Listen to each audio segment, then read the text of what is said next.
From the outside, the Walten Files can look like another horror series about possessed animatronics. Dead people trapped inside machines, corrupted tapes, and a monstrous rabbit hunting anyone unfortunate enough to cross its path. And while all of those things are certainly part of it, reducing the series to that premise means overlooking what has always made it so extraordinary. Because the Walten Files is not really a story about bloodthirsty machines. It is a story about people, broken people, bound together by grief, guilt, addiction, cowardice, love, and loss. The animatronics are merely the containers left behind after those people have been failed, forgotten, or violently stripped of their identities.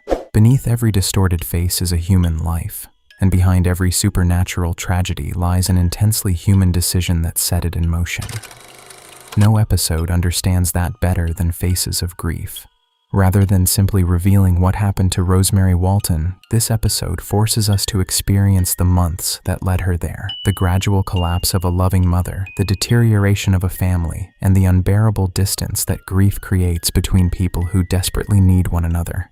In doing so, the Walten Files finally breaks free from the formal limitations of analog horror and transforms into something else entirely, a full-length animated psychological film.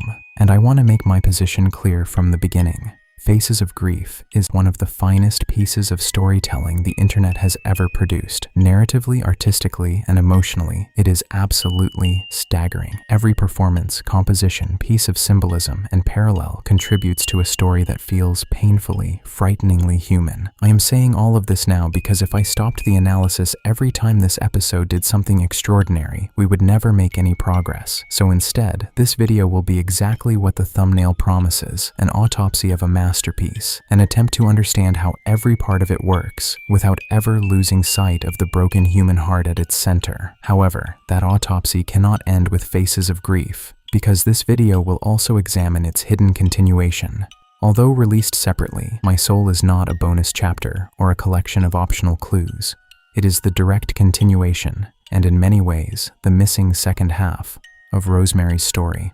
Faces of Grief allows us to experience her collapse from within. My Soul then reconstructs the woman behind that tragedy through police interviews, personal records, and almost 20 years of her private journal. Analyzing either episode without the other would leave both their emotional meaning and their central argument about identity fundamentally incomplete. For that reason, we will be treating Faces of Grief and My Soul as what they truly are, one continuous story. And as if that were not enough, somewhere along the way, we are finally going to unravel one of the biggest mysteries in the entire series, the true identity of Bon. Stay glued to your seats, because by the time we reach the end of this episode, a lot of pieces that have been scattered across the Walten Files for years are going to start falling into place. Normally, this is where I would recommend watching my previous breakdown of the entire series before continuing, but this time, I honestly would not. I put everything I had into making that video as complete as possible because the Walten Files has always been one of my favorite analog horror series. But after rewatching everything from beginning to end while preparing this analysis, I realized just how much more I could have done with it. Looking back, there are interpretations I would approach differently, connections I could have explored much further, and entire sections I simply think I could do far better today. So once the first season of the Walten Files comes to an end, there is a very good chance I will return to the entire story from the beginning and create a chronological breakdown of everything we know. One definitive video that brings the whole first season together properly on this channel. And with that said, hi everyone. It has been a long time, hasn't it? I know many of you will immediately notice that quite a few things have changed. I do not want to make this introduction any longer than it needs to be, so I will explain everything properly at the end of the video. For now, I simply want to thank all of you for the incredible support you've shown me during these past few months while I've been away from the channel. I'm truly sorry for disappearing for so long, and I really appreciate everyone who stuck around, reached out, or simply waited for me to come back. And finally, a huge thank you to Chris Archives for improving my previous avatar and helping give Catman a fresh new look for this return. Before we begin, I only ask one thing. If you reach the end, feeling that I did this story justice, please subscribe, leave a like, and tell me what you think in the comments. Every bit of support is one more coin to escape poverty. If you would like your comment to appear at the end of the next video, all you have to do is answer the question in the pinned comment. And if you genuinely have no idea what to say, just write meow in the comments section, and I will leave you a heart in return. On a more serious note, Faces of Grief affected me deeply. The sadness and decay radiating from every scene leave you emotionally flattened, as though 5 trucks had driven over you one after another. This episode confronts grief, depression, and self-hatred with an intimacy that can be extremely difficult to watch. So if you are particularly sensitive but still want to continue, I sincerely hope you are prepared for what lies ahead. Welcome everyone, after all this time, to the ultimate breakdown of the Walten Files 5, Faces of Grief.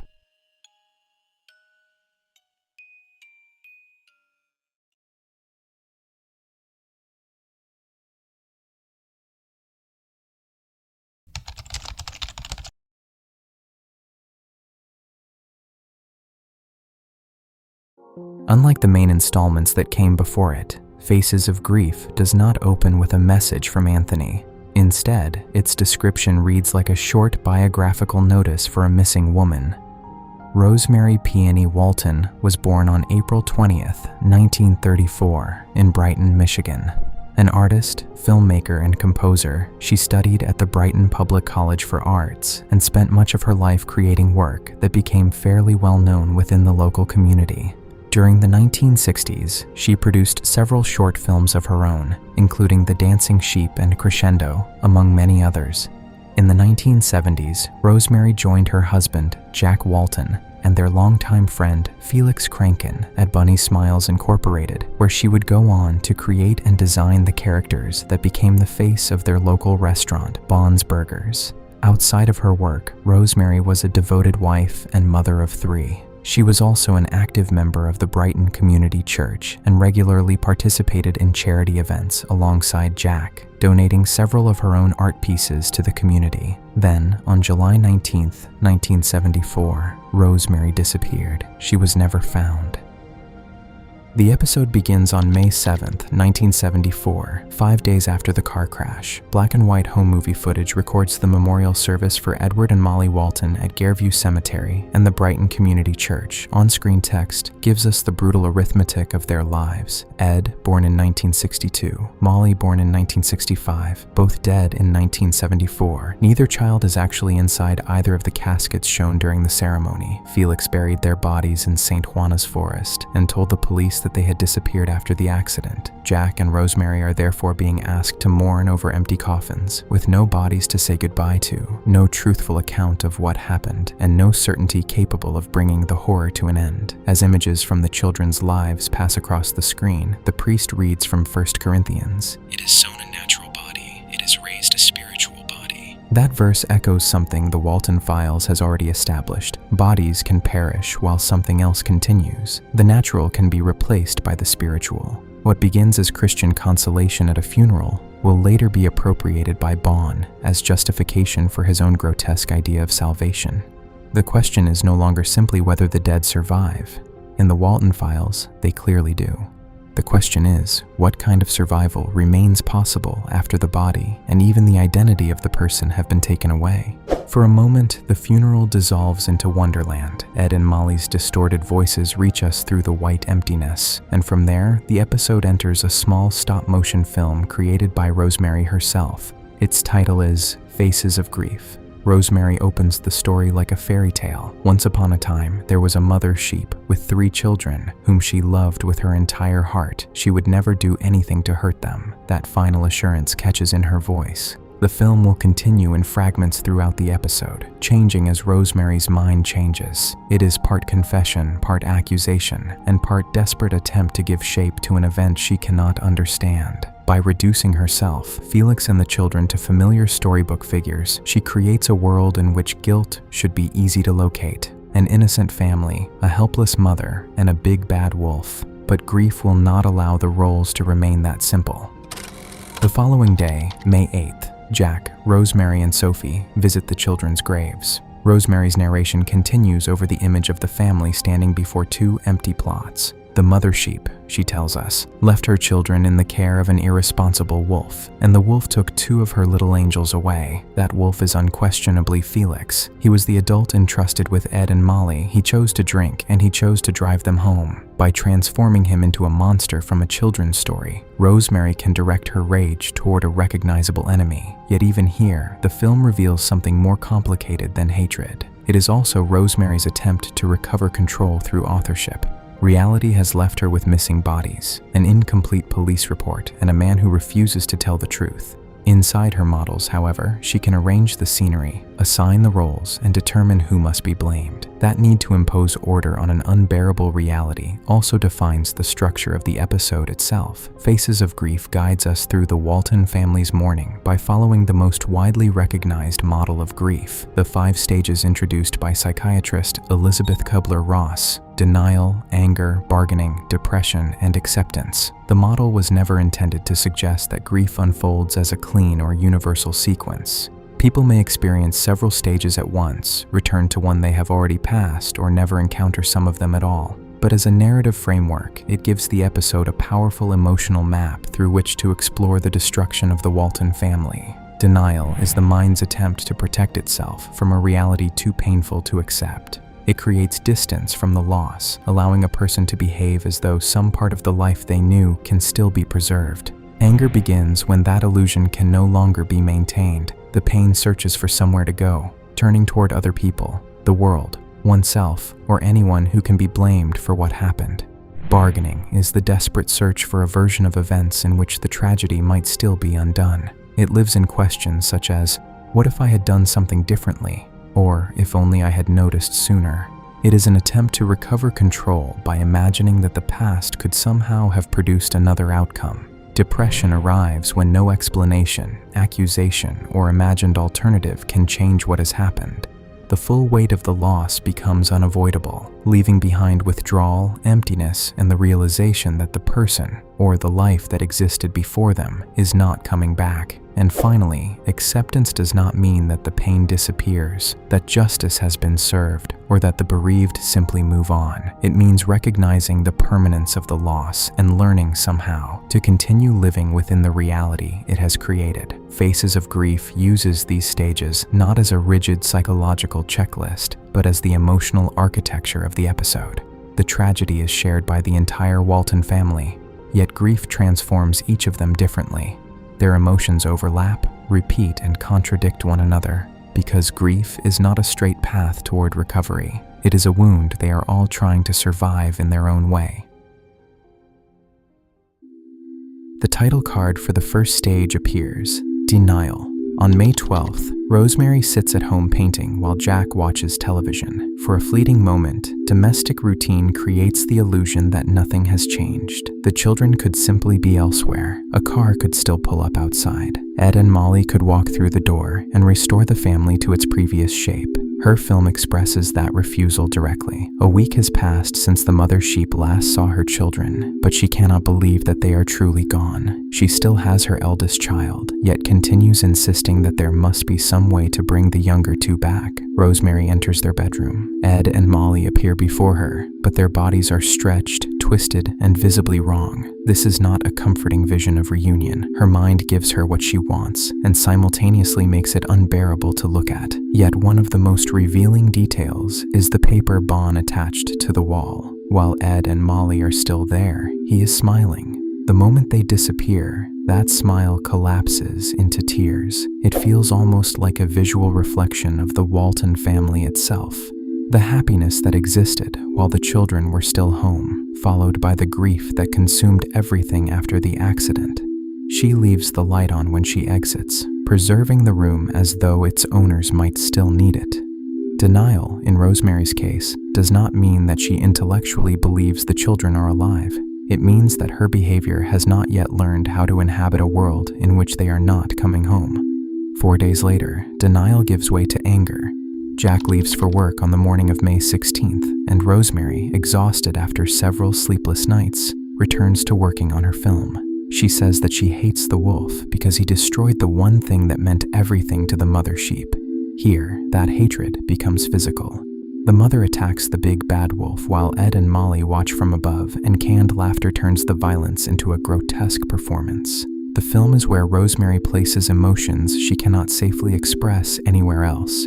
It permits her to stab, punish, and humiliate the person responsible while retaining total control over the outcome. That control, however, is temporary. When Jack returns home, he finds her asleep beside the set, physically exhausted by an artwork that is no longer helping her process reality so much as trapping her inside the same scene. She keeps rebuilding the crime because rebuilding it is the closest she can come to changing it.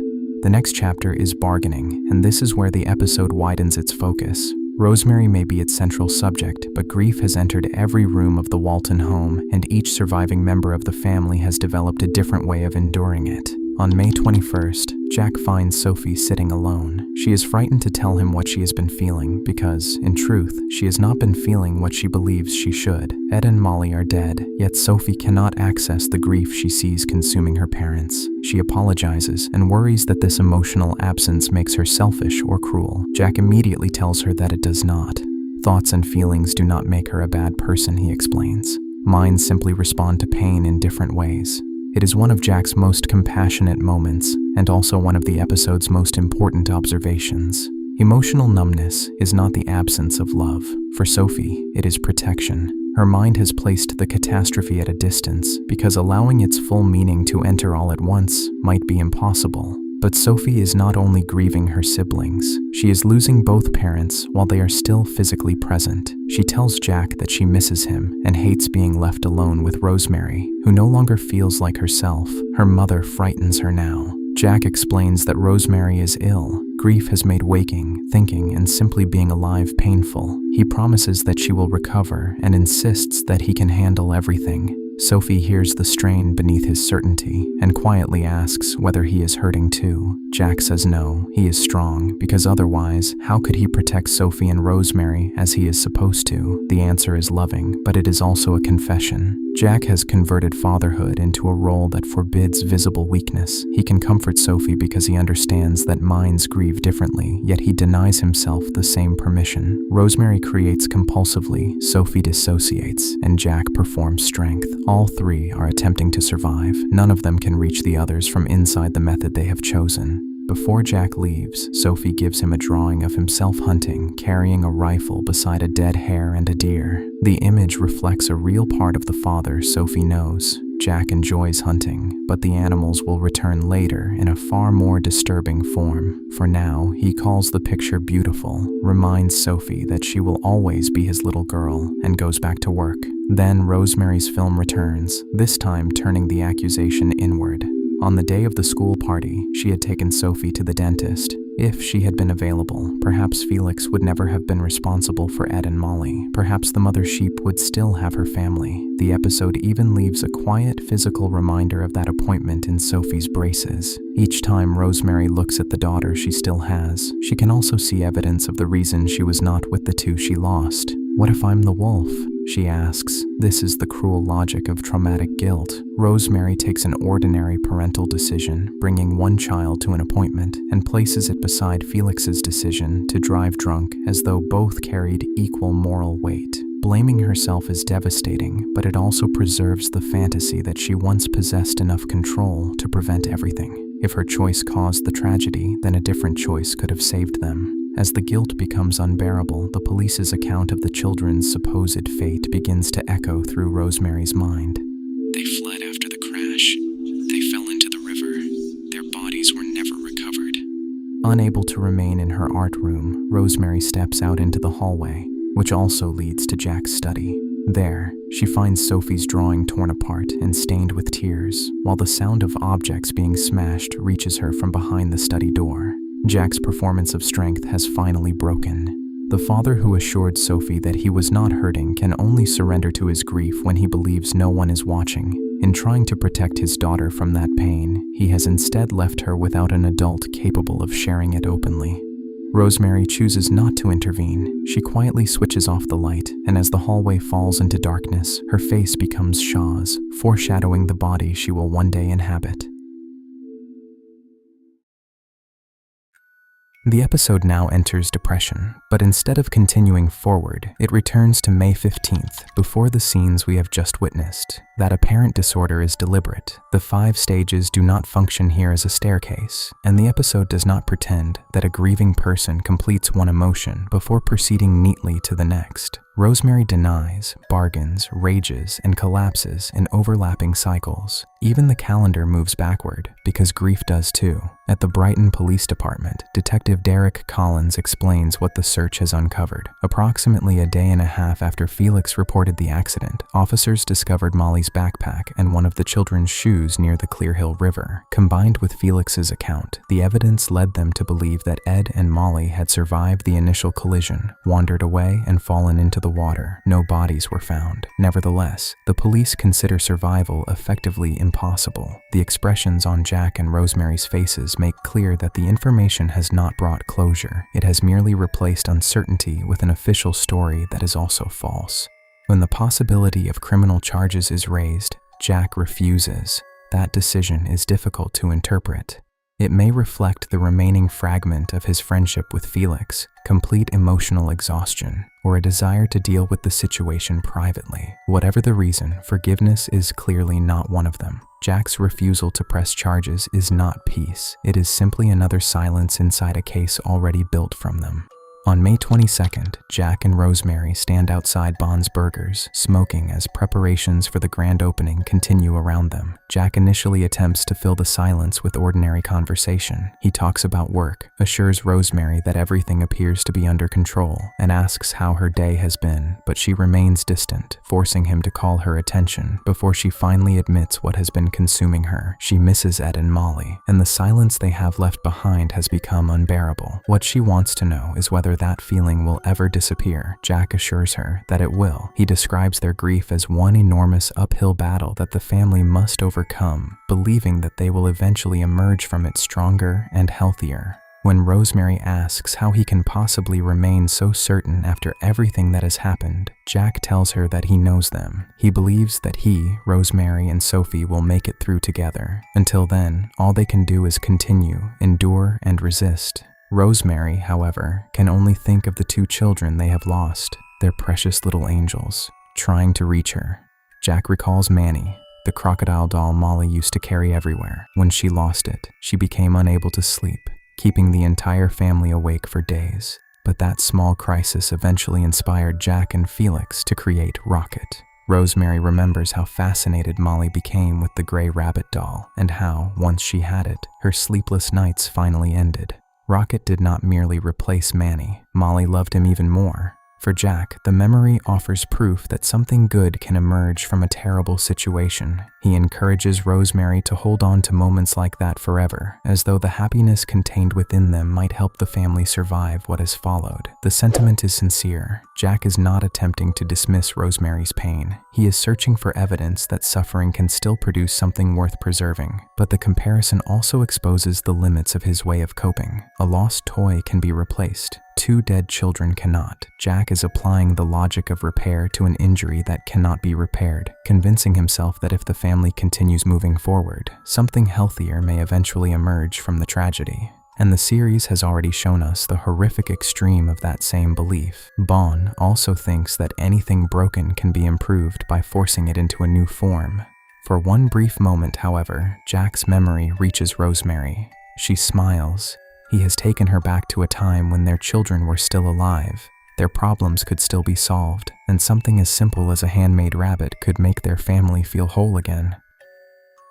The story then moves forward to June 11th, 1974, the last day Jack Walten was ever seen. As he prepares to leave the house, Jack first stops by Edd and Molly's empty bedroom to wish them good morning. No one answers, of course, but he continues the ritual as if speaking to them might preserve some small part of the father he was before the crash. He then enters Sophie's room and wakes her with Mr. Snow, a stuffed bear she has owned since childhood. This is the character previously known as Showbear, now reintroduced as one of Sophie's childhood toys, although his larger role in the story remains a mystery. For now, however, Mr. Snow is simply something familiar. Jack uses him to wake Sophie, tells his daughter that he loves her, and says goodbye before heading downstairs, suitcase in hand. Rosemary is already waiting beside the front door. Jack claims that he only needs to take care of something small, but his luggage and evasive answers suggest otherwise. Rosemary asks whether he is certain he can handle it, and although Jack insists that the matter is unimportant, she makes him promise that he will return by 7 that evening.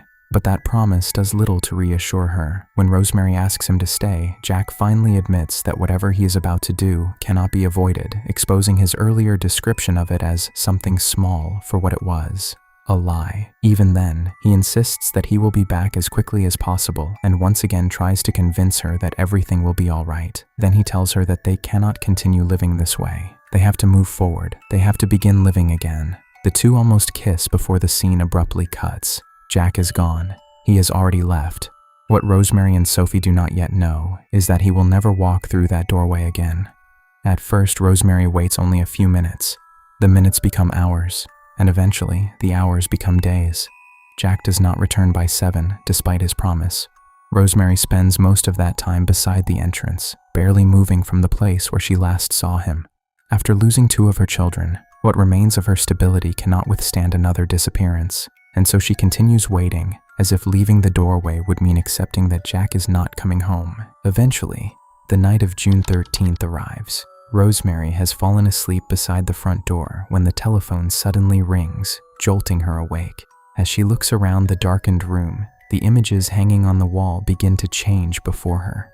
The photograph of Jack is replaced by the shadow man standing beside a car, while the drawing beneath it changes into the 2 red children staring directly at Rosemary. Then, she catches a brief glimpse of Edd and Molly watching her from the darkness.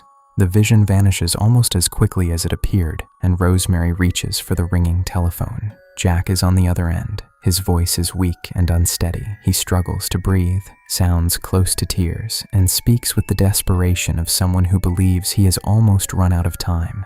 Terrified and seemingly in agony, Jack tells Rosemary that he needed to hear her voice.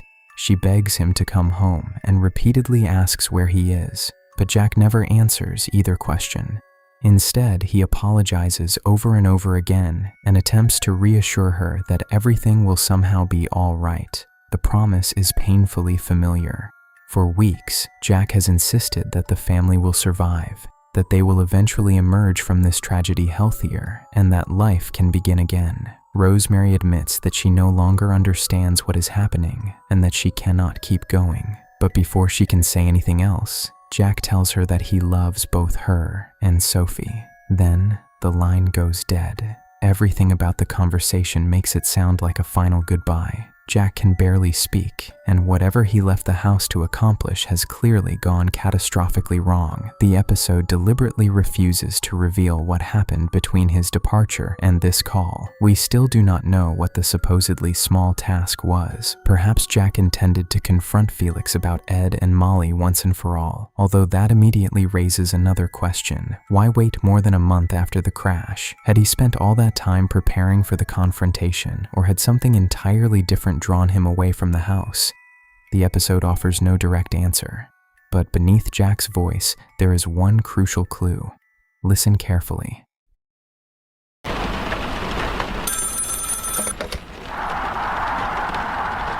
Hello?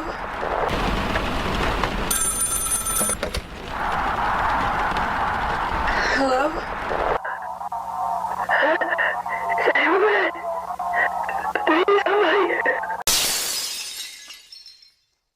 The same unnatural ambience sound associated with Wonderland can be heard throughout the call. That detail makes it extremely difficult to interpret this as an ordinary telephone conversation. Jack may not be calling from another physical location. The strongest possibility is that we are hearing him at the threshold between the living world and Wonderland, either already dead or in the process of crossing over as the call takes place. For us, the audience, this is the moment Jack Walten ceases to be merely missing. Whatever happened to him ultimately ended in his death. Rosemary, however, has no way of knowing that. All she understands is that her husband called her in terror, said goodbye, and disappeared before she could learn where he was or save him from whatever had happened. Once the line falls silent, the last of her strength disappears with it. The receiver slips from her hand as her breathing becomes increasingly frantic, and the image slowly fades into darkness. By June 19th, Rosemary and Sophie are covering Brighton with missing person posters for Jack. Neither of them speaks. It should be something that brings them together, yet the silence between them only makes them feel further apart. Two people carrying out the same desperate search without knowing how to comfort each other. 10 days later, on June 29th, the Walten home has become a physical extension of Rosemary's deteriorating state of mind. Jack's missing person posters now cover the walls, turning what should be a private living space into a constant reminder of his absence. This is difficult to read as anything healthy. Those posters are meant to help find Jack, yet inside the home they serve no practical purpose. Rosemary already knows what Jack looks like. She already knows that he is missing. By surrounding herself with his face, she seems to be turning the search into something almost compulsive, a constant reminder that he is gone and that she still has no answer. Perhaps it is a form of self-punishment. Perhaps she is simply losing the ability to separate the search for Jack from every other part of her life. And, as we will soon see, this only gets worse. Rosemary sits alone beside the piano, staring blankly into the darkness as she presses the same key over and over, never allowing it to become a melody. The behavior feels almost mechanical. Repetitive actions like this can emerge as a way of regulating overwhelming emotion, and in Rosemary's case, the single note seems to mirror the psychological loop she has become trapped in. Her mind keeps returning to the same people, the same questions, and the same loss, and now even her body appears to be repeating itself with them. She is stuck on one note, just as she is stuck on everything that happened, and with every strike of the key, one of Rosemary's paintings flashes onto the screen for only a fraction of a second. One shows Jack, unfinished and partially consumed by darkness. Another depicts Felix beside grotesque versions of Edd and Molly, placing the man Rosemary already associates with their disappearance directly alongside the violence she imagines was inflicted upon them. Then we see Jack again, standing in front of Sophie, this time accompanied by the two red child figures we know represent Edd and Molly. But Jack himself looks different. His face has become pale, white, stretched, and deeply unnatural, bearing an unmistakable resemblance to the face of Bon. And this is exactly the kind of imagery the Walten Files loves to use against us. For reasons we still do not fully understand, the series repeatedly brings Jack and Bon close together through imagery and symbolism. There is clearly something connecting them. We just do not yet know what that connection is. Another painting becomes even stranger. It appears to depict Bon submerged beneath water, accompanied by the words, "They fell into the river." As we know, the phrase comes directly from the explanation Rosemary has been forced to live with since Edd and Molly disappeared. But Rosemary's mind is no longer preserving that explanation in any coherent way. Jack, Felix, Bon, Edd, Molly, and the river are beginning to bleed into one another across her paintings. The people she loves, the people she suspects, and the things she fears are losing their boundaries. And that may be the most important thing these drawings tell us about Rosemary. She is desperately trying to give shape to something she cannot understand. Painting once allowed her to create worlds she could control. She could decide where every figure stood, what role they played, and who was responsible for what happened. But now even that private space is collapsing. Her artwork no longer produces answers. It reproduces confusion. The same images return again and again because Rosemary has no new information capable of resolving them. She cannot stop searching physically. She cannot stop searching mentally. And she cannot stop reconstructing the tragedy through her art. It is a mind beginning to circle endlessly around the same unanswered questions. Suddenly, the television interrupts her trance with the 1974 quality advertisement. Felix appears on screen, smiling as he promises quality food, quality entertainment, and quality fun. His polished corporate performance occupies the same home his choices have destroyed. Rosemary cannot bear the sight of him. The entire scene is obscene. The man responsible for her children can still appear in public as the guardian of other families, using characters she helped create to sell safety and joy. The image begins to distort as the screen turns red, visually reflecting Rosemary's deteriorating state of mind and the thoughts that may be consuming her in that moment. The audio warps with it, canned laughter swelling in the background until the commercial collapses into a storm of drawings, concept art, and distorted faces. Bunny smiles continued without her. The company has taken characters born from her imagination and placed them beneath Felix's smiling ownership. Even her work now speaks in the voice of the man she blames. And among all of those distorted images, one stands out immediately. We see Jack's face grotesquely deformed. His skin has become unnaturally pale. His features are stretched into something almost rabbit-like, and what appear to be his teeth bear a striking resemblance to those of the Bon animatronic. What makes the image even harder to dismiss is its placement. It appears immediately after the quality ad focuses on Bon. The Walten Files keeps pushing the two together so aggressively that the answer almost feels too simple. But let's not get ahead of ourselves just yet. For now, it is better to leave a little uncertainty hanging in the air and save the conclusion for later. By July, Rosemary is no longer merely experiencing grief. She is living inside a system of self-accusation in which every memory can be converted into evidence against her. On the night of July 4th, fireworks illuminate the Walten home while a Little Bon's Neighborhood Independence Day special plays on television. The contrast is merciless. Outside, the country celebrates beneath a sky filled with light, while inside, the house sits almost completely in darkness, its walls covered with countless missing person posters of Jack. Upstairs, Rosemary kneels beside Sophie's bed, believing her daughter to be asleep.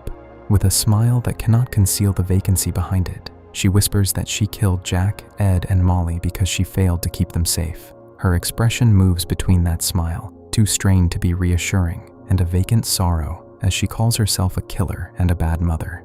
She then tells Sophie that all she has ever wanted is for her to be alive and happy. Sophie hears every word. Rosemary is trying to express love through a mind that can no longer separate love from guilt. Yet by confessing this burden beside Sophie's bed, she passes part of it to the only child still depending on her. Suddenly, the telephone rings from elsewhere in the house, abruptly interrupting the moment and forcing her to leave Sophie's room. Rosemary's estranged sister, Laura, has heard about Jack's disappearance and is reaching out to help. She acknowledges that their relationship has never been easy, but still encourages Rosemary to seek therapy, reminds her that there are people who care about her, and offers to take Sophie to stay with her in Howell for a while. To someone outside Rosemary's crisis, this is practical compassion. To Rosemary, it sounds like another person telling her that she is no longer capable of being a mother, and now proposing to take away the last child through whom she can still understand herself as one. That is the point where she breaks.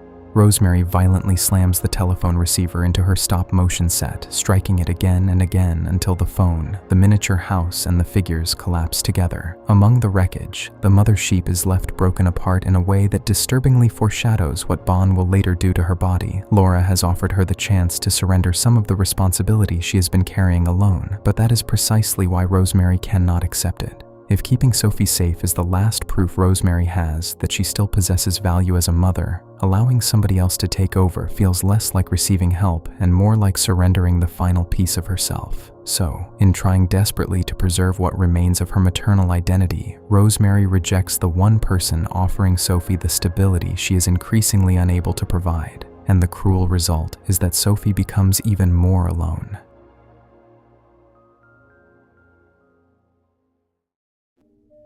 By the morning of July 17th, she wakes to an empty house while a news report plays in the background. Susan Woodings has been missing since leaving her apartment near Grand River Avenue, while Charles Brooke was reported missing on July 14th. Residents living near Bon's Burgers have also begun reporting strange activity around the restaurant, including classical music and car alarms late at night, as rumors spread that the business may close before the end of July. All of this is unfolding only a few streets away, yet for Sophie, the most immediate reality is waiting beside the telephone. Rosemary has left her a note explaining that she has gone out, that there is food in the kitchen, and, most importantly, that Sophie must remain inside the house alone. After reading it, Sophie quietly reaches for the front door. It is a small gesture, but it says everything. After weeks of grief, silence, and waiting, she desperately wants to escape the house, even if doing so means disobeying the only parent she has left. Rosemary has returned to Bon's Burgers. Chris Easterday, a Bon's Burgers employee who had only been mentioned or briefly seen in passing earlier in the series, finds her there and reminds her that she is no longer permitted inside. Felix has fired her, and after repeated visits and public disturbances, he has even discussed obtaining a restraining order. Felix is the man responsible for the deaths of Rosemary's children. He knows exactly what happened to Ed and Molly. He knows that Rosemary has been grieving without the truth, and he knows that Jack has now disappeared as well. Yet at the moment when she is at her most vulnerable, alone, psychologically deteriorating, and still responsible for raising Sophie, Felix removes her from the company too. We still do not know exactly why Rosemary was fired. Her increasingly unstable behavior may have made it impossible for her to continue working, and from a purely practical perspective, Bunny Smiles may have considered her condition a liability. But there is another possibility that is much harder to excuse, that Felix simply wanted her away from the restaurant and away from him. If that is the case, then this becomes more than another example of Felix being a coward who cannot face the consequences of his actions. It would mean that, after causing the deaths of Rosemary's children and allowing her family to collapse around a lie, he chose to distance himself from the woman suffering most because of what he had done. That would reveal something far darker about him, because Rosemary did not merely work for Bunny Smiles. She helped create the characters, contributed to the restaurant, and stood beside the people who built the company from the beginning. Yet, after losing almost her entire family while Bond's Burgers was being brought to life, the company does not treat her deterioration as a human crisis. It treats her as a problem to be removed from the property. And as we will see, the more we learn about Felix's behavior from this point forward, the harder it becomes to view him as nothing more than a frightened man trapped by one terrible mistake. Chris, however, responds to Rosemary in a completely different way. Rather than treating her as a problem to be removed, he recognizes that she is falling apart and tells her that she does not have to face any of this alone. She tells Chris that he does not truly understand what being alone feels like. The world took almost everything from her, left what remained of her family behind, and simply kept moving as if nothing had happened. Jack is gone. Edd and Molly are gone. Sophie is the only person she has left, and Rosemary admits that she no longer even knows what to do with her. Every attempt to hold on seems to end the same way. She pushes Sophie away, she hurts her, and in Rosemary's mind, that failure becomes further proof that she must be a terrible mother. Chris does not pretend that he can understand the scale of what she is going through, but he refuses to accept that conclusion. He tells her that she is not a bad mother and reminds her that there are people trained to help with exactly this kind of pain. Therapy is becoming more common, and he even knows someone she could speak to. But Rosemary rejects the offer immediately for the same reason she rejected Laura. She says that she does not deserve compassion and that this is her responsibility, not his or some doctor's. Then she describes the paintings she has been making: cars, trees, and rabbits, but most of all blood. Blood surrounding Jack, Sophie, Felix, and the accident. What terrifies Rosemary is that she can no longer dismiss any of it as meaningless or impulsive. She keeps returning to the same images, night after night, fully aware of what she is putting onto the canvas. Rather than asking Chris to understand the art, Rosemary practically begs him to condemn her for it, to tell her that she really is the terrible mother she has convinced herself she has become. When he refuses, she screams for him to say it. Rosemary needs his judgment because judgment would make the world coherent. If Chris calls her monstrous, the punishment she is inflicting upon herself becomes deserved. His compassion is harder to tolerate because it leaves open the possibility that she is suffering rather than guilty, and if she is suffering, then she might have to accept help without first earning it through punishment. Chris holds her and repeats that she is not a bad mother. For a moment, Rosemary allows another person to carry some of her weight, but the comfort does not last. At some point, darkness falls over Bond's Burgers. The restaurant that was still active when their conversation began is now almost completely empty. Whatever time it was when Rosemary arrived, hours appear to have passed, and everyone else has gone home. But Rosemary is still there, and that detail becomes especially painful when we remember who is waiting for her at home. Earlier that morning, Rosemary had left her teenage daughter alone in a dark house filled with missing person posters, instructing her not to leave. Now night has fallen, and Rosemary has apparently spent hours at Bond's Burgers, while Sophie remains by herself. This does not make Rosemary uncaring. Quite the opposite. Almost everything she does is driven by the terror of losing Sophie too. But grief has consumed so much of her attention that the child she is desperately trying to protect is becoming increasingly neglected in the process. Rosemary knows it herself. Only moments earlier, she admitted that she no longer knows how to care for Sophie without pushing her away or hurting her. And now the episode quietly shows us exactly what she means. With no one left in the restaurant to stop her, Rosemary eventually rises and walks toward the stage, and as she approaches Bond, a memory begins to surface. Long before the restaurant opened, and long before the character standing in front of her became associated with everything that destroyed their family, Rosemary excitedly presents Jack with an early proof of concept for the mascot, Bond the Dancing Hare. That name gives us a small but interesting clarification. Bond was conceived as a hare, not simply as Bond the Rabbit, as he is so often referred to. Rosemary explains that Sophie had wanted to name the character Ringo, but she preferred Bon, believing it sounded better alongside the restaurant they were creating. The design was still unfinished, but the artist was already convinced that this might be the character they had been searching for. Jack loved it too. He admired Bon's little bow tie and assured Rosemary that everyone else would love the character just as much as he did. As music begins to play through the empty restaurant, she reaches out, takes Bon's hands, and begins dancing with him. For a few moments, the scene is strangely beautiful. Rosemary moves beside the character she once created with her husband, almost as if she has stepped back into a memory of the life they were supposed to have. But because we know what Bon is, and because we know what will eventually happen to Rosemary inside this very restaurant, the moment is impossible to experience as purely comforting. She is dancing with one of the last surviving pieces of her old life, and with the thing that will eventually destroy what remains of it. The image then fades to black, carrying us away from the restaurant and into a nightmare Rosemary is having about Jack, presented through some absolutely stunning artwork and visual composition. Inside the dream, Rosemary has become the mother sheep from her stop-motion film.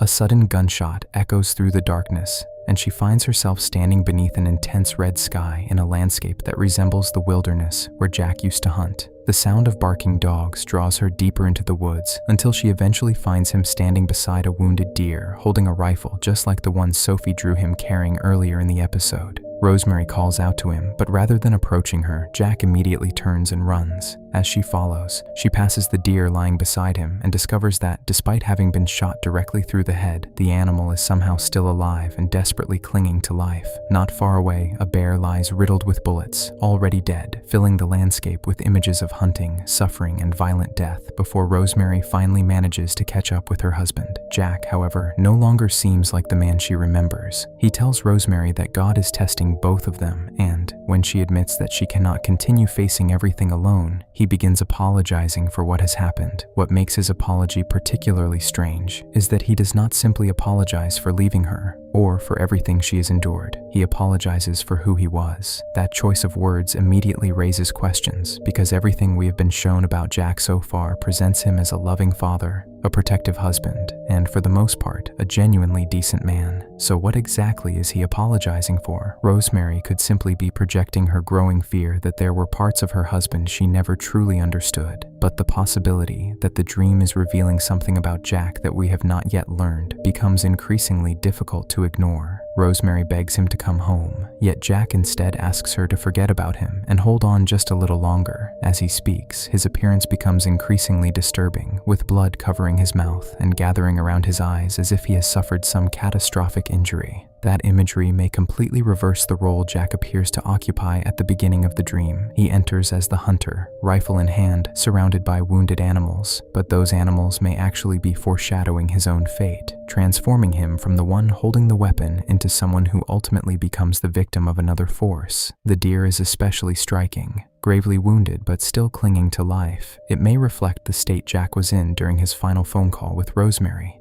Still alive, but seemingly caught somewhere between the living world and death. The scene becomes even more unsettling when Rosemary briefly looks away and, upon turning back, discovers that Jack has disappeared completely. In his place hangs a hair suspended from strings like a marionette. Considering how aggressively the series has continued associating Jack with rabbit imagery, the transformation itself is already significant, linking him even more closely to Bon, but the strings introduce another element entirely. If the hair represents Jack, then the image does not simply depict him as something rabbit-like. It depicts him as something being controlled, a body left hanging, while another force determines its movements. Once again, the episode refuses to tell us what any of this actually means. Even the audio adds another unanswered question. Beneath the nightmare, a heavily distorted voice appears to recite some kind of code, but the sound is so obscured that, as far as I have been able to find, no convincing solution has yet emerged. Rather than force an interpretation out of something this unclear, I am going to leave that mystery open for now, and if the code is ever reliably deciphered, I will add the answer to the pinned comment. Eventually, Sophie's voice begins breaking through from outside the dream, repeatedly calling for her mother until Rosemary finally wakes up. But even after the nightmare ends, one major question remains. Why did Rosemary dream any of this in the first place? It could simply be her subconscious combining everything that has consumed her over the past several weeks. Jack was a hunter. His disappearance remains unexplained, and Rosemary increasingly fears that he is dead. From that perspective, the nightmare could simply be her mind trying to make sense of information it cannot resolve, while transforming her fears into something visual. But this is the Walten Files, where dreams, memories, and supernatural communication rarely remain completely separate. So it is also possible that something is interfering with Rosemary's dream and showing her things she could not otherwise know. Perhaps Jack himself is somehow reaching her. For now, there is no way to distinguish between those possibilities, and that uncertainty is exactly what makes the scene so important. The nightmare surrounds Jack with gunfire, blood, dying animals, rabbit imagery, and the suggestion of being controlled, while simultaneously giving him dialogue that implies there may be an entire side of his identity we have yet to discover. And we are going to return to all of this later, because once Rosemary finally comes face to face with Bon, several details from this nightmare become much harder to dismiss. When Rosemary opens her eyes, her daughter is beside her, apologizing as if she has done something wrong. Sophie cannot sleep alone upstairs and asks her to come down to watch the Carol Burnett Show, a popular television variety program. Rosemary assures Sophie that she has nothing to apologize for, but rather than follow her downstairs, she closes her eyes and falls asleep again. It is a small failure beside everything else in the episode, and that is why it hurts. Sophie is not asking her mother to solve the mystery or recover the dead. She is asking her to sit beside her while something ordinary plays on television. Rosemary loves her deeply, but even this simple act has become more than she can provide. The story then moves forward to July 19th, 1974, the 15th anniversary of Jack and Rosemary's marriage. Rosemary wakes to the sound of music coming from the attic and follows it upstairs, where she finds Sophie watching an old film of her parents' wedding, appropriately titled Happily Ever After. Sophie immediately realizes that she may have crossed a boundary and offers to turn it off, but Rosemary stops her. For a moment, she wants to watch. On the screen is a younger version of herself, smiling in her wedding dress beside Jack, completely untouched by everything that will eventually happen to their family. Rosemary quietly remembers how happy they were and how perfect their life once seemed, until the realization of how much has changed becomes impossible to ignore. The memory becomes intolerable, and she demands that Sophie turn it off, becoming increasingly frustrated when her daughter hesitates. But Sophie is not trying to hurt her. She explains that these old recordings make her feel happy. More importantly, they make her feel safe. Rosemary immediately hears something else in those words. If memories of the mother Sophie used to have make her feel safe, then what does that say about the mother standing in front of her now? Rosemary asks whether she no longer makes Sophie feel safe, turning what Sophie intended as an expression of grief into another judgment against herself. It is the same pattern we have seen throughout the episode. Almost anything can become evidence in the case Rosemary has constructed against her own motherhood. But this time, Sophie does not retreat. For weeks, she has watched her entire family disappear around her. Edd and Molly are dead. Jack is missing from their perspective, and Rosemary has become so consumed by grief that Sophie barely recognizes the person she used to be. The wedding films are one of the few things she has left that allow her to remember what her parents were like before everything collapsed. She feels completely alone. She hates being abandoned inside an empty house with nothing to do except think. She hates watching her mother suffer while having no idea how to help her, and although she loves Rosemary deeply, she has begun to understand that simply remaining trapped together inside the same grief is helping neither of them. There is a remarkable amount of emotional awareness in what Sophie is trying to communicate. She is not blaming her mother for being broken, nor is she pretending that she knows how to fix her. She recognizes both Rosemary's suffering and her own, and understands that love alone is not enough to stop them from hurting each other. Rosemary, however, is no longer in a state where she can hear that distinction. The more Sophie tries to explain herself, the more overwhelmed Rosemary becomes. She repeatedly begs her to stop, desperate to shut down a conversation that is forcing her to confront exactly what she already fears. That her grief is now hurting the one child she still has left. And then Sophie reveals something really disturbing. She has been speaking to an angel. Sophie insists that he is real, that she has actually met him, and that he has promised he can help both of them. She had been too frightened to tell Rosemary before, but she can no longer continue pretending that nothing unusual is happening around them. And although I have deliberately avoided focusing on him until now, we have already seen that angel observing Rosemary and Sophie from both inside and outside their home. Here it is.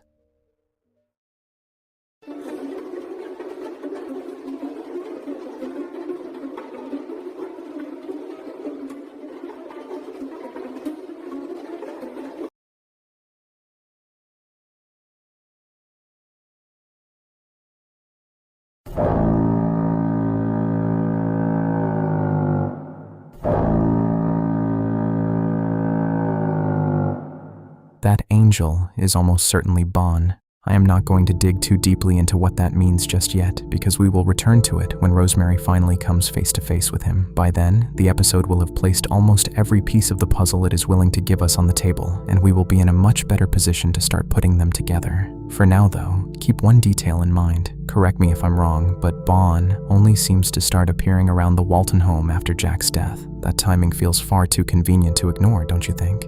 Rosemary has no way of processing any of this. To her, Sophie's story sounds like yet another reality slipping beyond her control, and the conversation rapidly deteriorates as Sophie admits that she is scared, sick of the empty house, and desperate to see her mother happy again. Rosemary only wants the film. Sophie refuses to give it to her, and Rosemary finally snaps. She lunges toward her daughter, breaking the projector in the struggle, and for a fraction of a second, the visual metaphor that has haunted Rosemary throughout the episode becomes literal. Her figure becomes that of the big bad wolf. The significance is immediate.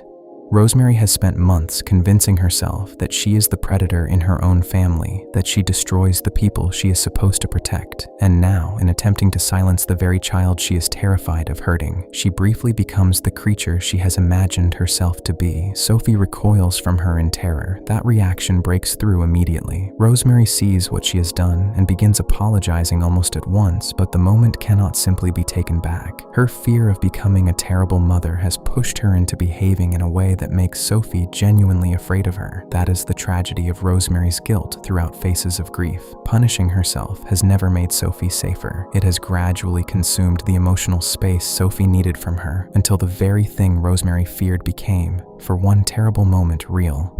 Overwhelmed by what she has done, Rosemary breaks down and runs from the attic, leaving Sophie behind, silent and curled up on the floor. This will become the final clear memory Sophie retains of her mother before medication obscures her past. She leaves the house and wanders alone through St. Juana's forest, looking pale, exhausted, and almost completely detached from everything around her. Eventually, her path brings her toward the river, the same river that has haunted the official explanation for Edd and Molly's disappearance since the beginning. As she approaches it, Rosemary remembers an earlier conversation with Detective Derek Collins. The police had found nothing. There were still no bodies, no definitive explanation, and no answer capable of ending the uncertainty. Derek could only encourage her to remain hopeful that something might eventually surface. But months later, Rosemary has almost nothing left to place that hope in. Edd and Molly are still gone. Jack is gone. Sophie is terrified of her, and now Rosemary finds herself standing beside the same river that has become inseparable from every unanswered question destroying her family. The place where police believe Edd and Molly died becomes the destination of Rosemary's despair. There, staring at her own reflection in the water, Rosemary finally gives in to the belief that has been consuming her for months. Convinced that she has failed everyone she was supposed to protect, she lowers her head beneath the surface and attempts to end both her life and the suffering she has been living with. As she sinks deeper into the river, reality begins to slip away with her. The faces of Edd and Molly emerge from the darkness below, and a white hand suddenly reaches through the water and pulls Rosemary somewhere else. For a few brief moments, Rosemary crosses the boundary between life and death and enters Wonderland, where, after months of uncertainty, guilt, and desperately imagining what became of them, she finally sees her two little angels again. Edd and Molly immediately embrace their mother, and Rosemary can do little more than apologize through tears. But instead of welcoming her into death, the children tell her exactly what she has been incapable of believing since the crash. She should not be there. What happened was not her fault. She is a good mother, and she deserves a good life. That makes the scene especially painful. Throughout the episode, Rosemary has gradually convinced herself that she is responsible for everything that happened to her family, until that guilt finally leads her to believe that death is the only way to end her suffering. Yet when she reaches the two people whose deaths she blames herself for, they reject that conclusion completely. Edd and Molly do not accuse their mother, and they do not ask her to remain with them. They want her to go back, and almost immediately she does.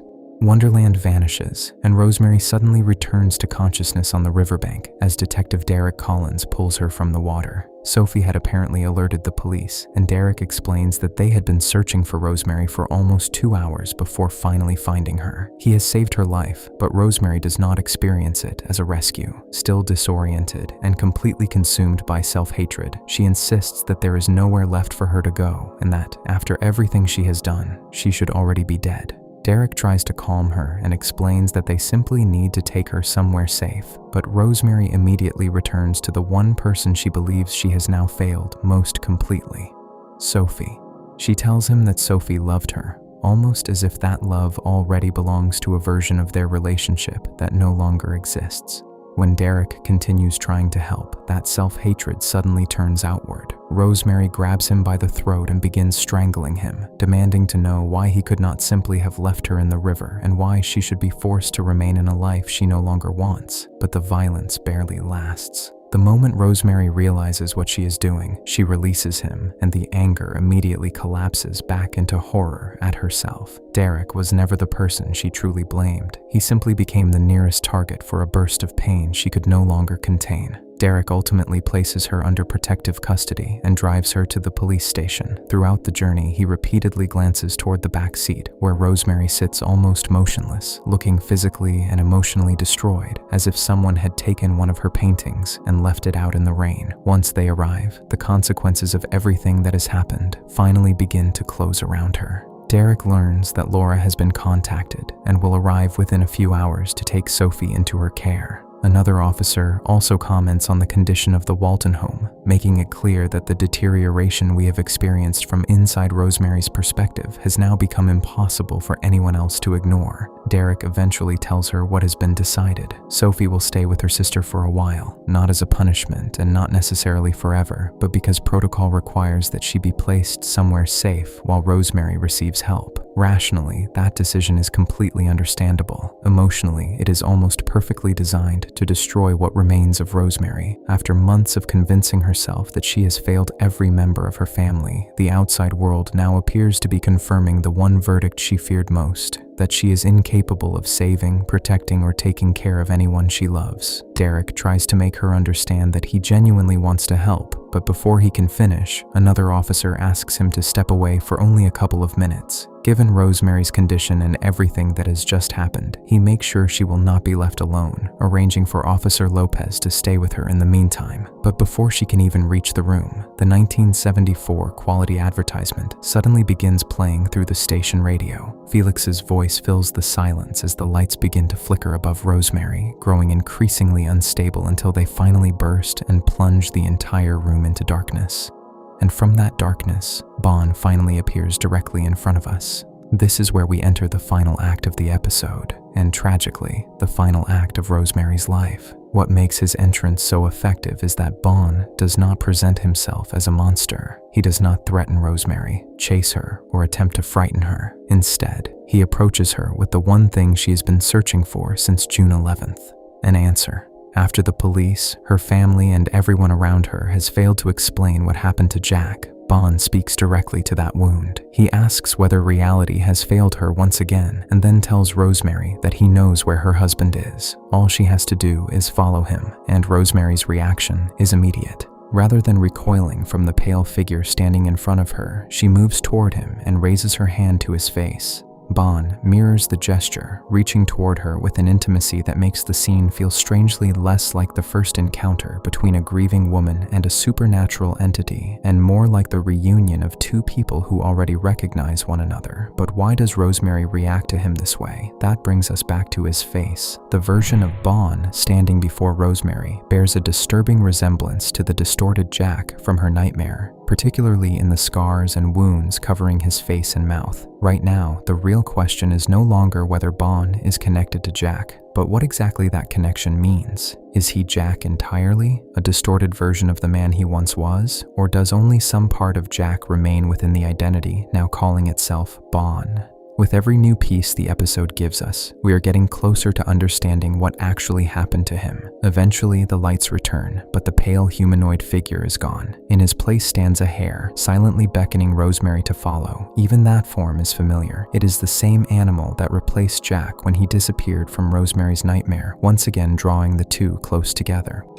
Without a word, Bond uses his supernatural influence to open the locked door of Rosemary's cell and leads her out of the station. For months, Rosemary has been denied every answer she has desperately searched for. Now, for the first time, she is being offered the possibility of finally answering at least one of the questions that have consumed her for so long. So Rosemary follows, unaware that the camera recording the room will preserve almost none of what is happening. On the way to Bond's Burgers, Rosemary passes a dentist advertisement, a cruel reminder of the seemingly ordinary decision that set off the chain of events which ultimately destroyed both her life and her family. A literal butterfly effect. Once Rosemary enters Bond's Burgers, the hare disappears into the darkness and the door closes behind her. Rosemary makes her way into the dining area and approaches the stage. As she turns, she notices Susan and Charles' spirits standing at the far end of the room, silently watching her. For a moment, they remain there in the distance, but when the scene cuts back to Rosemary, both figures are suddenly standing directly behind her. Before she can react, the stage comes to life. The white curtains open by themselves. Banny and Buzu are revealed beneath the lights, and recorded applause and music begin echoing through the empty restaurant. Bond, however, is missing from the center of the stage. Instead, heavy footsteps begin approaching Rosemary. Then, from the darkness in front of her, the animatronic hare's hands slowly emerge, clutching Rocket between them. As the rest of Bond takes shape from the shadows, he tells Rosemary again that he knows where Jack is and urges her to follow him. Rosemary does exactly that. However, as she moves through the restaurant and toward the backstage area, a dark figure follows quietly behind her, the Shadow Man. And by this point, we have a very strong answer for who that figure represents. This is something I didn't know before, but slowly, one of the Showstoppers songs appears to describe the Shadow Man watching from the darkness while referencing the destruction of that car and denying responsibility in a way that points overwhelmingly toward Felix. Felix is the Shadow Man. The implications of that revelation could honestly fill an entire video on their own, and we will return to them briefly when we reach the secret episode. I can only hope the season finale has something appropriately unpleasant waiting for him. On the way to the final room, Rosemary passes a first-place trophy from Cyberfun Tech's 1963 Future Technology Fair beside a photograph of Jack, Rosemary, Felix, Susan, and Charles. Once, these 5 people stood together as friends and collaborators whose work promised a future. By July 1974, 2 have been murdered, 1 has disappeared, 1 is walking toward her death, and Felix is the only one left standing, still guarding secrets that connect him to nearly every tragedy surrounding the company. The image condenses the entire history of Bunny Smiles Incorporated into a group portrait whose relationships no longer exist. Rosemary continues onward until she reaches a sliding door. She opens it expecting, perhaps, to finally find someone who can tell her where her husband is. Instead, she finds a rabbit. Bond is waiting for her with Rocket beside a small, unopened box, whose purpose remains unknown. This is where Faces of Grief reaches its true climax. Rosemary sits on the floor across from him as Rocket repeats the bedtime message it was created to give Edd and Molly. She immediately recognizes the doll and asks if she can hold it. Bond allows her to. She remembers designing Rocket for Molly so that her daughter would always have something she could keep close, and recalls the expression on her face when she first received it. Bond reacts with ecstatic gratitude, thanking Rosemary and asking what he would ever have done without her, because Rosemary's work gave him something he needed when his former self no longer existed. Her work gave him an identity. She answers that life has a strange way of refusing to follow anyone's expectations, but he finds no humor in that idea. There is nothing amusing to him about losing control of your thoughts, your mind, or even your sense of self. Rosemary immediately recognizes herself in those words and asks whether he has suffered the same thing, but he corrects her at once. He is not out of control now. He has corrected himself, rebuilt himself, and become beautiful. Rosemary, meanwhile, is still struggling to accept that any of this is happening. She points out the absurdity of sitting in an empty restaurant having a conversation with a rabbit, and insists that neither the situation nor the creature in front of her can possibly be real. Bond does not exactly disagree. Maybe he is not real, or maybe, he suggests, he is the real one. But the most important part of his answer comes next. When Rosemary is with him, anything can become real. It sounds almost philosophical at first, but Bond is already laying the groundwork for what he's about to offer her. If reality itself can be reshaped in his presence, then perhaps Rosemary does not have to remain broken either. Perhaps he really can make her into something else. And when Rosemary finally asks who he is, the question we have been asking for almost the entire series, his answer tells us almost everything about the way he understands himself, while telling us almost nothing about who he originally was. He calls himself a canvas. As we already know, that is how Bond sees everyone, as something that can be altered, repainted, and ultimately transformed. He includes himself in that idea, but unlike Rosemary, whose canvas he describes as ruined and decaying, Bond believes he has already succeeded in remaking his own. His canvas, however, was once in an even worse condition. He describes it as having been torn apart, burned down to its final fiber and left decaying. But instead of remaining that ruined version of himself, he decided to start again. He made himself anew. He realized that he did not have to remain the person he had once been. He could become a blank canvas and paint whatever identity he wanted over it. To Bond, the past is nothing more than a nightmare. Who he used to be is irrelevant. Only who he has chosen to become matters. And as he speaks, a symbolic heart can be seen beating inside the animatronic's body, perhaps representing just how alive Bond feels in this moment. He is Bond, Bond the Hare, and it was Rosemary's work that allowed him to become Bond. All these lines give us an enormous amount to work with.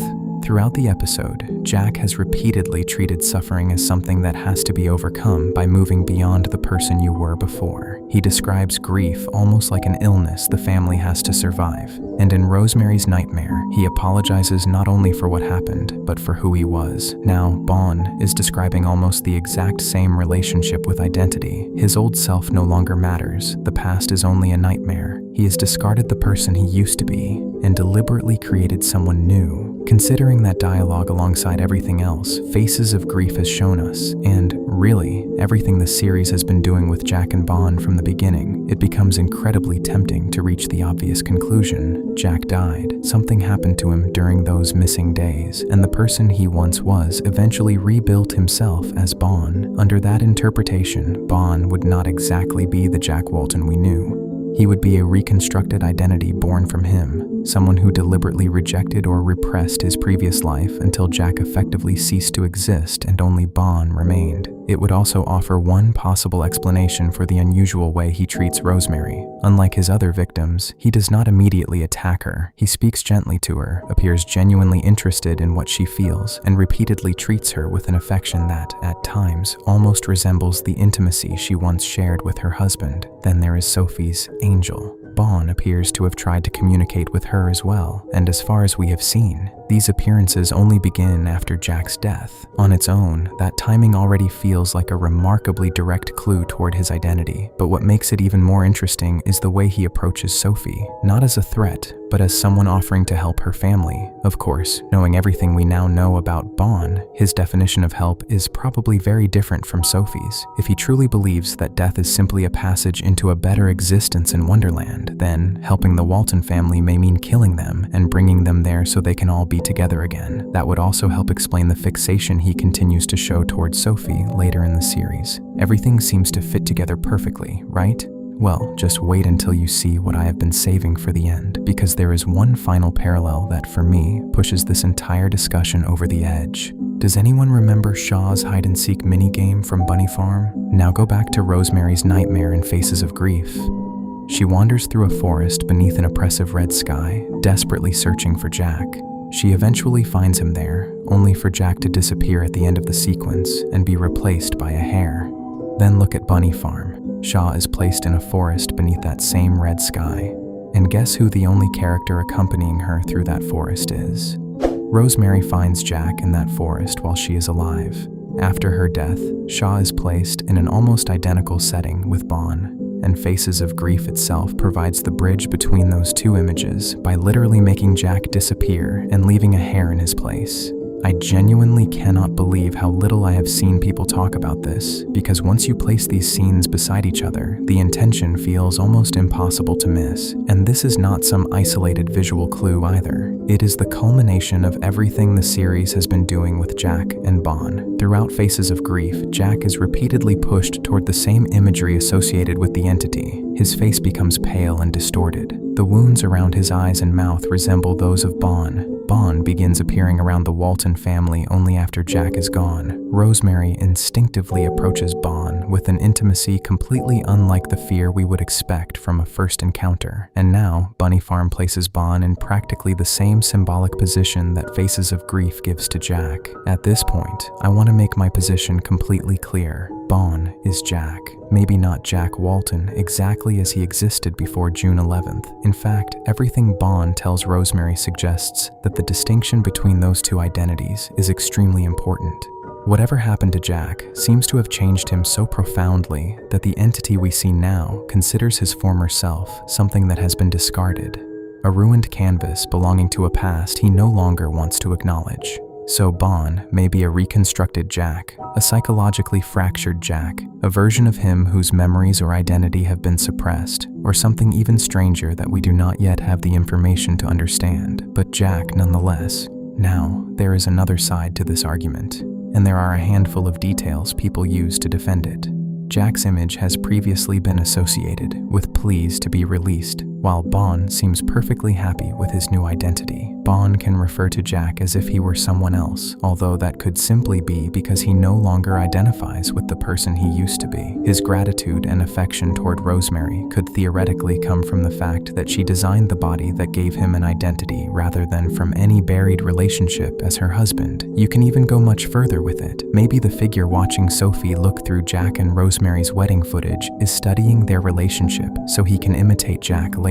Maybe the dead hair in Sophie's drawing represents whoever originally became Bon, with Jack somehow responsible for that person's death, and Felix involved in keeping it secret, something that could, at least in part, explain why Jack later refuses to press charges against Felix after Edd and Molly's deaths. Under that interpretation, everything Bon does to Bunny Smiles and the Walten family could become some elaborate act of revenge. Can you build a theory out of that? Sure. But the amount of mental gymnastics required to make Bon completely unrelated to Jack is enormous, because to make that interpretation work, you have to explain away virtually everything the series is communicating visually. You have to disregard the repeated alterations to Jack's face, the constant rabbit imagery surrounding him, the timing of Bon's appearances, his behavior toward Rosemary and Sophie, the repeated overlap between their identities, and now the incredibly direct parallel between Jack in that red forest and Bon beside Shaw in Bunny Farm. At some point, these stop being disconnected clues that can simply be brushed aside. Together, they form a very deliberate pattern, and the narrative is pointing in one direction overwhelmingly more than the other. Bon is Jack. The question is, what the hell happened to him? Because knowing his identity does not solve the mystery. If anything, it creates a much bigger one. What exactly happened after Jack walked out of his house on June 11th? What happened between that departure and the terrifying phone call Rosemary received days later? Those missing days are no longer just an unexplained gap in the timeline. They are probably the key to understanding Bon completely. And with only one episode remaining in the season, I strongly suspect that Behind the Smiles is finally going to take us inside that missing piece of Jack Walten's life. Hopefully, it gives us the answers we have been waiting for. But for now, Rosemary has a far more immediate problem. Listening to Bon describe his ruined canvas forces her to recognize herself in his words. Over the past few months, everything that once defined her has been stripped away piece by piece: her children, her husband, her work, and eventually even her ability to recognize herself as a mother. She tells him that she is no longer sure Rosemary Walten even exists. There is nothing left. But Bon immediately offers a solution. He can fix her. He asks Rosemary to look at him and promises that, just as he remade himself, he can remake her too. But Rosemary initially refuses. As far as she is concerned, there is nothing left to repair. More importantly, Bon still has not answered the question that brought her into the restaurant in the first place. He told her that he knew where he was. Where is Jack? Bon answers by expanding the promise. He does not merely know where Jack is, he knows where everyone is. Everyone is in Wonderland, and to prove it, he turns toward Rocket and calls out directly to Edd and Molly. The doll suddenly begins moving violently in Rosemary's hands, startling her so badly that she drops it to the floor. Bon immediately calms her and insists that the children are all right. According to him, they are not truly gone. All of them have found ways to continue beyond their deaths. They have discovered new beginnings, new lives, and, in his words, new bliss. Rosemary struggles to process what she is hearing. If Edd and Molly are really inside Rocket, she wants to know whether they can still hear her and whether they are actually okay. Bon assures her that they simply needed time to adjust to their new existence, just as he once did, but that eventually they all recovered perfectly, and that answer forces Rosemary toward the conclusion he has been guiding her toward. Perhaps death is what it takes, but she immediately recognizes one crucial difference. Edd and Molly are dead. Whatever Bon is, he has already passed beyond the life he once had. Rosemary has not. She is still here. She is still alive. And Bon responds with perhaps the most dangerous sentence in the entire episode. What good is living when you're already dead? The line works because he does not introduce a new idea into Rosemary's mind. He validates one that has been developing there for months. Rosemary has already described herself as empty, stripped away, and reduced to nothing. She has already tried to end her life because she could no longer imagine a future in which she deserved to continue living. Bon simply takes that emotional reality and presents it as if it were an objective fact. If Rosemary already feels dead inside, then why preserve the body? And while he says this, something else becomes visible inside the Bon animatronic. Human eyes. Blood gathers around them as if they are on the verge of tears. Another image disturbingly reminiscent of Jack's blood-covered eyes in Rosemary's nightmare. What if some part of the Jack he used to be is still in there, buried beneath the identity of Bon, fully aware of what is about to happen to his wife and unable to stop it? Perhaps those tears are not Bon's at all, but the last trace of Jack reacting from somewhere inside. Suddenly, Rosemary begins laughing. At first, Bon awkwardly laughs with her, apparently trying to follow her reaction, but after several seconds, the laughter collapses into uncontrollable crying, and Bon moves closer. He embraces her. Bon's comfort does not appear fake. He is not mocking Rosemary, and the embrace does not feel like a performance designed simply to lower her guard. In his own deeply distorted way, he genuinely seems to care about her and wants her suffering to end. The problem is that Bon's idea of helping someone is completely different from ours. He does not see killing Rosemary and transforming her into something new as an act of cruelty. He sees it as a cure. In his mind, the person Rosemary is now has already been destroyed by grief, so ending her human life and remaking her is not murder, it is salvation. That is what makes his affection so disturbing. He can hold Rosemary, reassure her, and sincerely believe that he is comforting her, while at the same time preparing to mutilate her body. To Bon, those actions are not opposites. They are both part of what he believes it means to fix her. And Rosemary, desperate for that pain to finally stop, asks him to promise that he can do exactly that.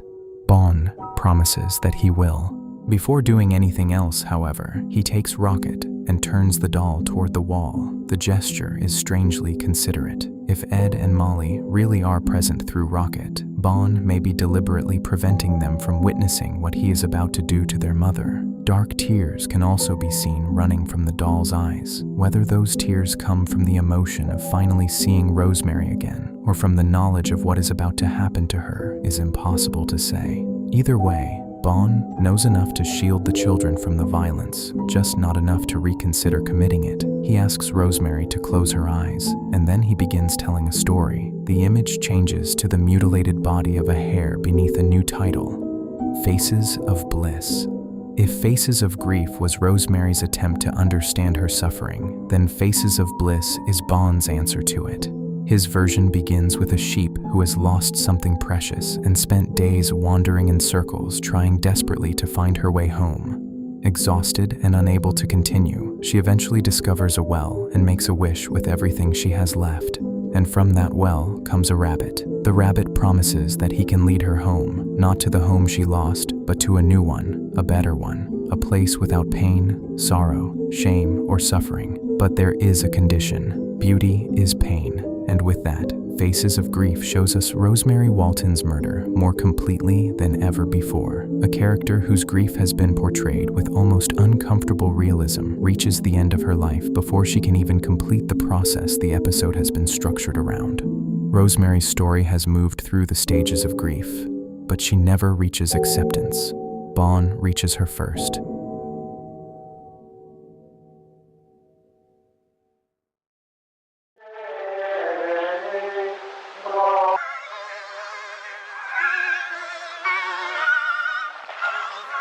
If there is a natural body, there is also a spiritual body. There is a natural body, there is a natural body.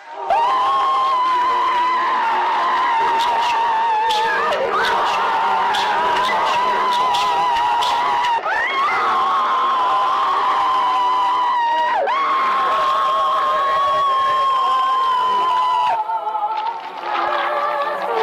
In the name of the Father, and of the Son, and of the Holy Spirit. Amen. After the murder, his story concludes by claiming that the sheep willingly followed the rabbit into Wonderland. But willingly is doing an enormous amount of work there. Rosemary asked Bond to fix her while she was exhausted, psychologically devastated, and desperate for any escape from her suffering. She did not understand that his definition of fixing someone meant destroying her body and forcing what remained of her into an animatronic. Bond transforms vulnerability into consent because his entire philosophy depends on seeing himself not as a murderer but as a savior, and once Rosemary crosses into Wonderland, we finally see the form created from her death, a radiant, almost angelic sheep with wings and a halo. What makes this especially interesting is that the forms we have seen in Wonderland often preserve something about the deaths or physical conditions of the people they represent. Edd and Molly appear drenched in red, reflecting the bloodshed of their accident. Susan retains the broken neck that defined her final moments. Even Bond's completely pale appearance could loosely echo his description of his former canvas having been burned to its last fiber. Rosemary, however, is different. Her Wonderland form does not immediately present her as a mutilated corpse. Instead, she appears strangely radiant. Perhaps that is because what we are seeing is not simply a representation of how Rosemary died, but of what the transformation means to her, or at least what Bond wants it to mean. Release, freedom from the pain that had consumed her, a grotesque version of the peace she had been searching for. Back in the physical world, Rosemary awakens inside Shaw with Bond beside her, and almost immediately, he begins telling her who she is. Nobody can hurt her now. Shaw repeats it. She is beautiful. Shaw repeats it. She is happy. Again, Shaw repeats it. She is loved.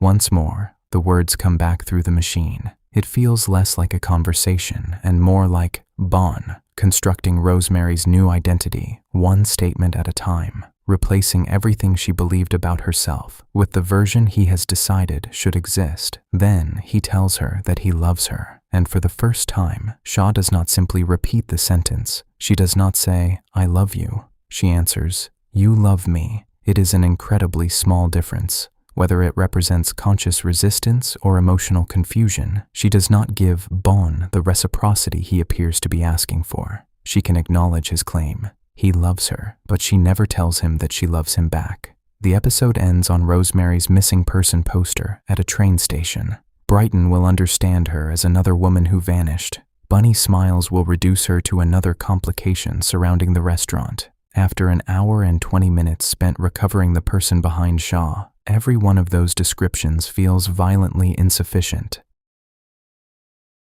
And yet, Rosemary's story is not over, because what comes next is My Soul, the longest hidden installment released for the Walten Files so far, and considering that it serves as the direct continuation of what I genuinely believe to be the best episode in the entire series, that feels more than appropriate. In fact, I do not think Faces of Grief can truly be viewed as complete without My Soul. The two are inseparable. Faces of Grief takes us through Rosemary's collapse from within, allowing us to experience those final months almost entirely through her perspective. My Soul then turns around and begins reconstructing that same woman from the outside, through police interviews, personal records, and nearly 20 years of her own private journal entries. Without it, Faces of Grief ends with Rosemary's death. With it, we are given something far more important, the chance to understand the life that existed before Shaw. So no, we are not done with Rosemary Walten yet, not even close. The hidden episode is divided into 4 records: Felix Kranken's interrogation, Sophie's interview, Rosemary's journal, and Derek Collins's final account of the investigation. Together they perform something very close to an autopsy of Rosemary's life, the circumstances surrounding her, and the failures that ultimately led to her disappearance. The description contains a statement from Derek Collins dated July 21st. Inside Rosemary's art room, police discovered violent images of Felix, Edd, Molly, and the rest of the family. On her desk, they found a single page intended for the 5th chapter of Faces of Grief. It was titled Acceptance. The page was unfinished. That unfinished chapter is the connective tissue between both episodes. Rosemary never found an ending for her film because she never reached a state in which loss could be incorporated into life. Bon encountered that blank space and filled it with faces of bliss, replacing acceptance with annihilation. The file is labeled Case O09389, the BSI disappearances. Derek Collins is listed as lead detective, with Frank Davis serving as town sheriff. The episode begins with the interrogation of Felix Kranken, immediately taking us back to the early morning of July 20th, shortly after Rosemary Walten disappeared. Derek begins by establishing what Felix already knows. Rosemary had been detained the previous night, escaped police custody shortly after midnight, and sometime between 1 and 2 in the morning, several witnesses reported hearing a woman screaming near Cross Street. The investigation eventually led officers directly to Bon's Burgers, and when they arrived, Felix Kranken was already inside. At 4 in the morning, that alone would be suspicious enough, but Felix had also actively tried to prevent the police from entering. He demanded a search warrant, argued with the officers, and obstructed an investigation into the disappearance of a woman he supposedly considered a close friend. So Derek asks him the obvious question: what exactly was Felix doing inside Bon's Burgers in the middle of the night? Felix claims that he was sleeping there. According to him, things had been difficult lately, and the restaurant had simply become somewhere he could stay. Derek clearly does not believe him, and neither do we, because Felix never actually explains why he was there on that particular night, during that particular window of time, immediately after Rosemary vanished and screams were heard nearby. Instead, the moment Derek pressures him, Felix retreats into the same language he has been hiding behind for months. The company. Bon's Burgers is a family business, he says, a place of fun, happiness, and safety. Having police officers searching the restaurant would create a scene and damage the image of a place that supposedly brings joy to the community. That response tells us almost everything we need to know about Felix Kranken by this point in the story. Derek refuses to let him hide behind that excuse and brings the conversation back to Rosemary. Felix admits that Bunny Smiles had fired her earlier that month after a series of disturbances at the restaurant, claiming that they had not spoken since. Yet only moments later, he describes her as someone who remains near and dear to him. And when Derek asks who else Felix considers near and dear, the entire pattern finally gets spoken out loud. Susan Woodings, Charles Brooke, Jack Walten, Rosemary Walten, and before any of them, Edd and Molly. 6 people have disappeared or died within less than 3 months, and every single one of them is connected to Felix Kranken. At that point, Felix stops answering questions altogether. He simply asks whether he is under arrest. Derek tells him that he is not, and Felix immediately ends the questioning and walks out. It is an incredibly revealing scene because it exposes the enormous difference between guilt and accountability. We already know from Guilty that Felix hates himself for what happened to Edd and Molly. He drinks, loses sleep, breaks down, and appears genuinely traumatized by the accident. His remorse is real, but remorse means absolutely nothing if every decision you make afterward continues putting other people in danger. Felix could have told Jack and Rosemary where their children were buried. He did not. He could have admitted what happened that night instead of allowing 2 grieving parents to spend months imagining where their children might be. He did not.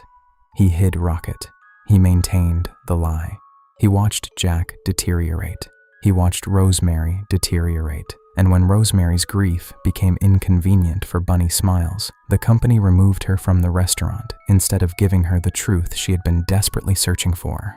Then, Jack disappeared. Susan disappeared. Charles disappeared. And now, Rosemary has vanished as well. But Felix is still protecting the restaurant. And this is where my soul makes the Shadow Man far more important than ever before.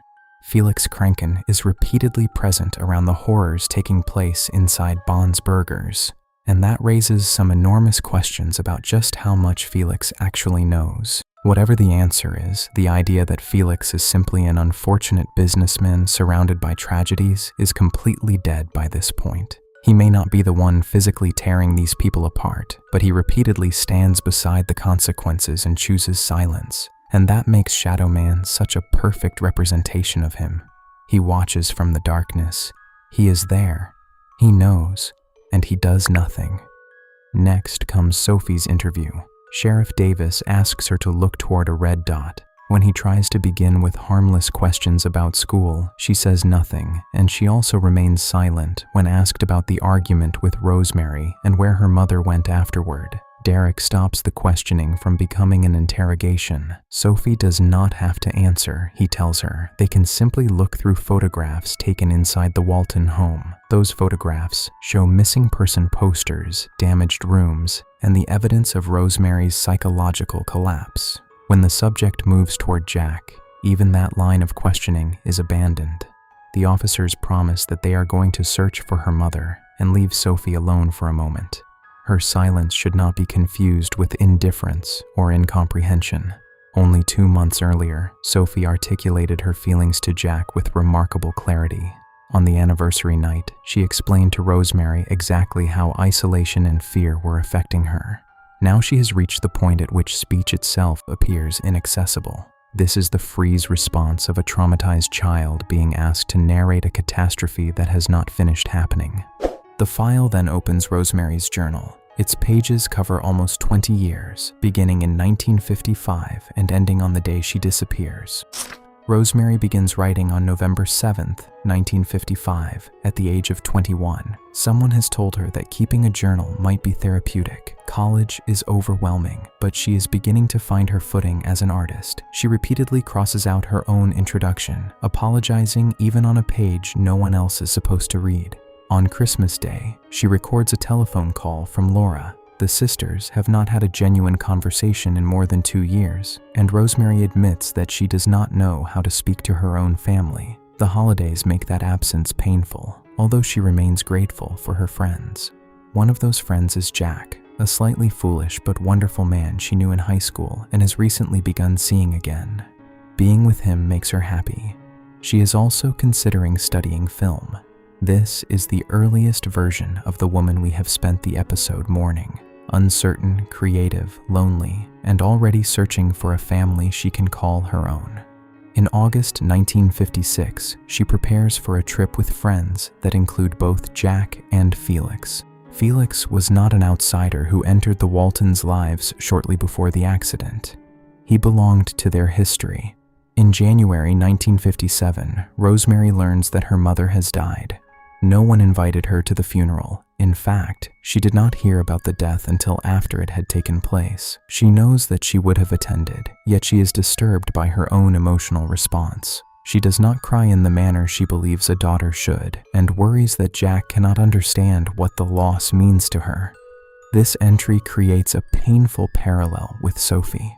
17 years before Sophie apologizes for feeling nothing after Edd and Molly's deaths, Rosemary experiences the same shame after losing her mother. Both assume that grief has a correct emotional performance and that failing to produce it reveals some defect in their love. On January 20th, 1959, Jack proposes in a field near the city border, surrounded by sheep. The ring is the most beautiful one he can afford, and Rosemary is ecstatic. 2 months later, the journal fills with possible wedding dresses. In January 1960, Rosemary discovers that she is pregnant. She wants the child, but joy arrives beside terror. The baby is a girl. What if she raises her the way her own mother raised her? She is afraid of repeating a harm she cannot fully describe, and equally afraid that Jack will judge her if she admits it. The journal leaves the nature of that childhood wound unspecified. It does not establish a particular form of abuse or any single event. What it confirms is that Rosemary's relationship with her mother left a wound deep enough to shape how she imagined parenthood. Sophie is born on September 13th, 1960, more beautiful than Rosemary had imagined. Later pages show Edd as a baby, doodles of flowers and sheep, and the family gathered together on a couch. By 1967, Rosemary writes that she is grateful for her family, Jack, Sophie, Edd, and Molly. These pages matter because they are ordinary. Bond defines Rosemary by damage and tells her that her canvas has been destroyed. The journal proves that even pain was never the totality of her. For years, her life contained study, travel, work, uncertainty, jokes, motherhood, and moments in which feeling okay was enough to record. Then the journal reaches May 1974, and the handwriting begins to collapse. On May 6th, Rosemary writes that the funeral will take place the following day. She hates the empty caskets and sees the ceremony as a mockery because Edd and Molly are not inside them. She also cannot understand why Jack refuses to press charges against Felix. She still trusts and loves her husband, but his decision only adds to the confusion and helplessness already consuming her, leaving Rosemary increasingly afraid that she is losing her mind. On May 9th, Sophie does not eat. Jack is away from home, and Rosemary spends the day working on Faces of Grief, hoping he will respond to what she has made.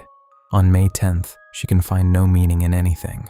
The entry from May 20th records an attempt at normal family life. Jack takes Rosemary and Sophie out for pizza. Rosemary is relieved when Sophie finally eats, but the empty chairs where Edd and Molly should have been force her to leave. On June 14th, the day after Jack's final call, Rosemary writes through violent swings between love, anger, and guilt. His final "I love you" now feels almost cruel to her, the last thing he said before leaving her behind with no explanation. She desperately wants to hate him for it, but she cannot sustain that anger for more than a few lines. Almost immediately, the blame turns back on herself. She writes that Jack's disappearance is not his fault, but hers, that she should have kept him home where he was safe with her and Sophie. And beneath all of it is the terror of losing the only child she has left.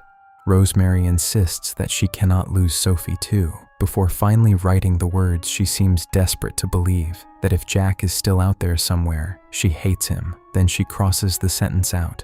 She apologizes and tells him she loves him. Jack's disappearance has not simply given Rosemary another person to grieve. It has twisted everything she was already feeling about Edd and Molly into something even more complicated. Now grief is tangled with abandonment, resentment, and yet another crushing belief that, somehow, she should have been able to keep someone she loved from disappearing. The June 18th entry is increasingly difficult to decipher. By June 23rd, however, Rosemary's writing has become visibly frantic. Over a distorted drawing of what appears to be Jack, she repeatedly questions whether someone called from work, while the word "missing" is scrawled above the figure's head. The overlapping words and frantic strokes make the page itself feel like a reflection of Rosemary's deteriorating state. By June 28th, the opening day of Bond's Burgers, Rosemary is convinced that Felix knows more than he admits. He accuses her of making a scene, hides from her, and treats her as unstable.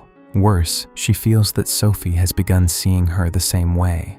On July 2nd, she describes complete emotional emptiness. Nothing interests her. She knows Sophie is frightened and does not blame her because she no longer resembles the mother she was supposed to be. 3 days later, her need for control becomes explicit.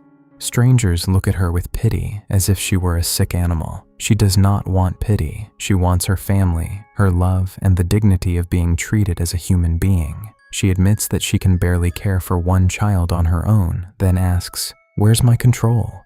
That question is the doorway through which Bond will enter. On July 7th, 2 sheep begin tiptoeing through the grass outside, calling for their mother. Rosemary insists that they are Edd and Molly and that everything can return to the way it was if they simply come home. The boundary between film, metaphor, and perceived reality is disappearing. The page from July 13th is almost unintelligible, filled with the church and angelic versions of the children. On July 16th, Rosemary records a good family dinner. Jack, Ed, Molly, and Sophie are all home. Ed leaves the table to study. Molly stays to watch television, and nothing else matters because they are there. The page is violently scribbled over. This is no longer denial in the ordinary sense. Rosemary is experiencing a reality in which the absent family momentarily returns, and her journal cannot maintain the difference between memory, wish, and present event. On July 18th, sunlight enters the house. Rosemary experiences its warmth as mockery. The world remains bright, indifferent, and alive while she feels frozen and decaying inside it. The final dated entry is July 19th. Happy anniversary. Afterward, several pages are blank, but then comes one final, undated drawing of a person accompanied by 4 words. You were my masterpiece. The figure appears to be Sophie, and if that reading is correct, Rosemary's true masterpiece was never the showstoppers, the restaurant, or even faces of grief. It was the child still alive. That does not erase the harm Rosemary caused Sophie during her final months. Love does not automatically prevent damage, and the episode is too honest to pretend otherwise. What the page preserves is that Sophie remained central to Rosemary's identity even when her deteriorating state made her incapable of expressing that love safely. Finally, Derek Collins records the last section of the case file. In 15 years of service, he says, he has encountered sickening and violent cases, but nothing he can use to explain this one. 3 officers were inside the station when Rosemary vanished. When they reviewed the security footage, the recording did not show the cell opening or the figure who approached her. When Derek and his team reviewed the security footage, this is what they saw.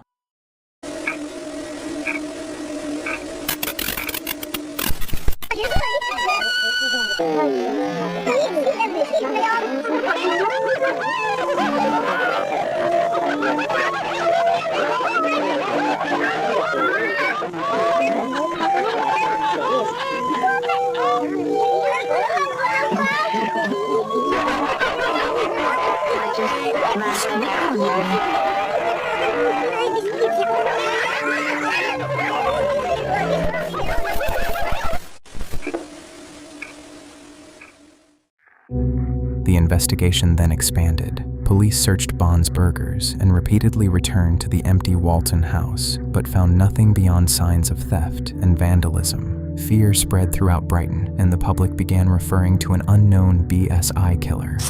An August 3rd newspaper placed Felix's face at the center of the controversy. He publicly dismissed the rumors as fabricated, disrespectful, and unsupported by evidence. Once again, the man who possessed the truth was able to use the absence of evidence he had helped create as protection against accusation. But by this point, even Derek could no longer pretend that the case belonged entirely within the realm of rational explanation. There was too much uncertainty, too much fear, and, as he admitted himself, the situation had moved beyond anything they could control. Still, there was one detail he could not get out of his mind: the posters. When police first recovered the missing person posters from the Walten home, most of them appeared relatively normal, aside from what Derek rather generously described as occasional printing errors. But only a few days after they were taken into evidence, Officer Lopez noticed something impossible. The posters had changed. Every one of them was wrong. None displayed the same face it had shown when police originally collected it, and considering everything we now know about Jack, that detail becomes especially interesting. The changing faces could almost be read as a visual representation of the process Jack himself appears to have undergone, an identity gradually distorted beyond recognition until the man he once was no longer resembles what remains. Bon has already described his former self as something he abandoned, a ruined canvas replaced by a new identity. These posters seem to perform that same transformation on paper, the original face disappearing until the record itself can no longer preserve who that person used to be. Derek ends the recording completely defeated. He had wanted to help these families. He had wanted to give them closure. But after everything the department had seen, he no longer believed there was anything left they could do. All that remained was fear, uncertainty, and a case that no longer obeyed the rules he had spent 15 years relying on. And so Derek could offer only one final thing: a prayer. for Brighton, for himself, for the families, and for anyone else unfortunate enough to become part of what was happening there. The final scene carries us forward 8 years. Inside the room, Sophie shares with Jenny at the Enfant Hotel in 1982. A photograph shows the two women together. Beside it sits a prescription bottle bearing Sophie Walten's name, Neolac 200 milligram tablets, with instructions to take 1 tablet by mouth twice daily as needed. We still don't know who prescribed the medication. Maybe Sophie originally began taking it as part of legitimate treatment for the trauma she had endured. Or maybe someone has been encouraging her to keep taking it simply because keeping those memories buried prevents a lot of problems. For now, it remains a mystery. And with that, we have reached the end of everything available to us so far. Alright, that's all for today. This is without a doubt one of the videos I've enjoyed making the most, and I really hope that came through while watching it. Now all that's left is to wait for the final episode of Season 1, and hopefully, we won't have to wait too long. Anyway, let me know your thoughts in the comments. I love reading them. If you want more videos like this, don't forget to support this one as much as possible and share it with as many people as you can. Also, make sure to follow me on my other social media platforms, where I post short exclusive content you won't find here on YouTube. And most importantly, a massive shout out to the channel members. Seriously, thank you all so much. If you'd like to become a member, just click the join button next to the subscribe button to get access to tons of exclusive perks and custom emojis while supporting me. If you're interested, join in. I'd be forever grateful. And last but definitely not least, a very special thank you to Letter, Call Me Boop, and Missing Kitty for your donations, as well as everyone who responded to the pinned comment from the previous video. Truly, from the bottom of my heart, thank you. And well, I suppose it's finally time for me to explain myself. I know I disappeared in December without saying anything. No update, no community post, no comment, nothing. I am genuinely sorry for leaving so many of you wondering what happened. The truth is that I was dealing with personal problems at the time, while also becoming completely burned out by the channel and its production process. Eventually, those two things reached a point where I simply could not continue working on videos. For a long time, I felt pressured to maintain a schedule of 1 video every week. Whenever I failed to meet that deadline, I became frustrated with myself, which only made it harder to work on the next one. Instead of enjoying the process, every video started to feel like a race against time. That pressure also led me to rely too heavily on compilations. Some of them were necessary, especially when I needed more time to work on larger projects, but I know I overused them. They were never supposed to replace proper new videos, and leaning on them as much as I did was not the kind of content I wanted to make, or the kind of content you deserved. There is also something I have never addressed directly before. Catman's voice has always been artificially generated. I never deliberately tried to hide it. I hinted at it through the way I end my videos and in a few replies to comments, but I never openly confirmed it. I wanted the channel to be judged by the research, writing, theories, editing, storytelling, and personality behind the videos, not solely by the tool used to narrate them. After being gone for this long, however, I feel that you deserve complete honesty. Over time, the previous voice became increasingly difficult to work with. It frequently produced unnatural pauses, inconsistent pronunciations, and robotic-sounding lines. Many sections required countless regenerations, followed by hours of listening, cutting, correcting, and rebuilding the narration. A video that should have taken 1 week could easily take almost 2. Longer projects became exhausting, and eventually the process made the channel completely unsustainable for me. My natural voice is not a suitable replacement either, for reasons I would prefer not to discuss. Because of this, as you have probably already noticed, Catman will be returning with a new voice. You can think of it as a new meow-to-speech translator. Cats obviously can't speak human languages, and after years of use, the old one finally broke. The new voice is intentionally very similar to the one you already know, but it sounds far more natural, expressive, and consistent. It handles pronunciation much more reliably, maintains a smoother rhythm, and allows the narration to flow without the excessive pauses and robotic delivery that caused so many problems before. And quite honestly, I think it sounds much better. Most importantly, it finally allows me to create videos without spending countless additional hours repairing every piece of narration. This change is not only an improvement in quality, it is what makes Catman's return possible. I know the previous voice became familiar to many of you, and I completely understand that the change may feel strange at first. Some people may dislike it, and I respect that, but continuing with the old voice is no longer possible for me. From now on, I am going to take more time with each project. I want to enjoy what I create again, instead of forcing myself to meet an exhausting weekly schedule. That extra time will allow me to make more ambitious and more polished videos without sacrificing my health or the quality of the channel. I cannot promise a new video every single week, and I do not want to make promises that will eventually push me into the same situation again. What I can promise is at least one proper new video every month, and whenever possible, several. They may take longer, but they will be made with the highest quality I can possibly deliver. The voice may be synthetic, but the work behind it is not. The research, scripts, theories, editing, and creative direction will still be entirely mine. The voice is simply the tool used to perform what I write. I never officially ended the channel because even during the months when I could not bring myself to work on it, I never truly wanted Catman to disappear. I needed time to deal with things in my personal life, recover from the burnout, and find a way to make the channel sustainable again.